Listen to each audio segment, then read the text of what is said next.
सुअर मुक्त प्रतापगढ़ के बाद अतिक्रमण मुक्त प्रतापगढ़ की ओर नगर परिषद के बढ़ते कदम। सभापति रामकन्या प्रहलाद गुर्जर ने किए अपने वादों को दे रही अंजाम। अतिक्रमण के नासुर को हटाने का काम कर रही नगर परिषद। प्रतापगढ़ शहर में नगर परिषद द्वारा सोमवार को एक बार फिर शहर में फैले अवैध अतिक्रमण पर नगर परिषद का पीला पंजा और परिषद का दस्ता शहर में समझाइश के लिए निकला। जानकारी के अनुसार बता दें कि जिला कलेक्टर डॉक्टर अंजलि राजौरिया के निर्देशन में शहर में फैले अवैध अतिक्रमण को हटाने की कार्रवाई चल रही है। इसी के तहत शहर में फैले अतिक्रमण पर नगर परिषद का पीला पंजा व नगर परिषद के कर्मचारियों द्वारा शहर में समझाइश के लिए ही निकल पड़े। नगर परिषद आयुक्त ललित सिंह राठौड़ के नेतृत्व में नगर परिषद के अतिक्रमण हटाने वाले दस्ते ने सोमवार को 2 बजे शहर में दुकानों के आगे पहले अतिक्रमण को हटाने के लिए नगर परिषद के कर्मचारियों द्वारा व्यापारियों को दुकानदारों को समझाइश की गई। साथ ही अतिक्रमण को हटाने की हिदायत दी जा रही है। नगर परिषद के कर्मचारियों द्वारा नोटिस भी चस्पा किए जा रहे हैं। इस दौरान शहर में नगर परिषद के दस्ते के निकलने के दौरान अतिक्रमणकारियों में खलबली मची हुई नजर आई। शहर में कई जगह अतिक्रमण हटवाने की कार्रवाई भी की गई। 8 हाफिज कुरान और 7 कारी कुरान को सनद से नवाजा गया। शिक्षा से ही समाज में आएगा सुधार। बादाखेड़ी में जश्न दस्तारबंदी का आयोजन शनिवार को मदरसा मोइनिया फैज़ान गरीब नवाज बादाखेड़ी में आयोजित हुआ। मौलाना मुजफ्फर सकाफ़ी हाफिज व कारी ने बताया कि बादाखेड़ी मदरसा में 15 बच्चों को हिफ्ज़ कुरान होने पर सर्टिफिकेट देकर नवाजा गया। जश्न दस्तारबंदी में मुख्य अतिथि के रूप में मुफ्ती अख्तर हुसैन ने बयान करते हुए नौजवानों को नशे से बचने की हिदायत दी। शिक्षा इंसान के लिए ज़रूरी है। जिसके पास शिक्षा है वह हराम व गलत कामों से दूर रहता है।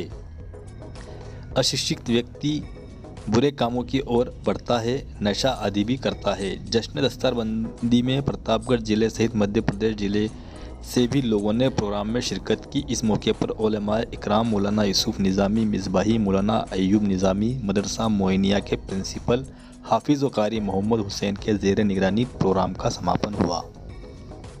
Holy books and they will be do the best their level. मोहतरम, यानी आपके बच्चे, यानी अगर आप बच्चों को आलिम दीन बनाकर जाएंगे तो ये बच्चे आपके जाने के बाद भी आपके लिए जब तक ये रहेंगे आपके नाम से ईसाले सवाब करते रहेंगे। और अल्लाह के रसूल की एक हदीस याद आ गई। अल्लाह के रसूल सल्लल्लाहु अलैहि वसल्लम एक कब्रिस्तान के पास से गुजर रहे थे तो अल्लाह के रसूल सल्लल्लाहु अलैहि वसल्लम ने इरशाद फरमाया कि इस कब्रिस्तान वाले के ऊपर अजाब हो रहा है, इस कब्रिस्तान वाले के ऊपर अजाब हो रहा है। और फिर चंद दिनों के बाद अल्लाह के रसूल सल्लल्लाहु अलैहि वसल्लम उसी कब्रिस्तान के पास से गुजरे तो अल्लाह के रसूल ने फरमाया कि इस कब्र वाले के ऊपर अब अल्लाह की बेपनाह रहमतें नाजिल हो रही है।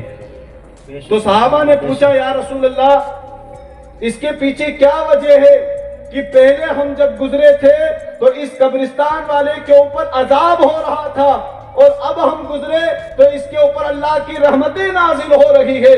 तो अल्लाह के रसूल ने इरशाद फरमाया, ए मेरे सहाबियों, पहले अजाब हो रहा था इसके आमाल के बिना पर, और जब ये दुनिया से रुखसत हुआ था तो अपनी बीवी की कोख में एक बेटा छोड़कर गया था और वो बेटा पैदा हुआ और पैदा होने के बाद आज वो मदरसे की सरजमीन पर पहुंचा है और मदरसे की सरजमीन पर पहुंचने के बाद आज उसका पहला जो दर्स हुआ है वो अल्लाह के नाम से बिस्मिल्लाहिर्रहमानिर्रहीम हुआ है। और वो मुझे इतना पसंद आया कि मैंने इस बंदे के तमाम गुनाहों को माफ कर दिया कि आज इसका बच्चा मकतब में पढ़ने गया और अल्लाह के नाम से उसने शुरुआत की। अल्लाह को उसकी ये अदा पसंद आई तो अल्लाह ने जो है उसके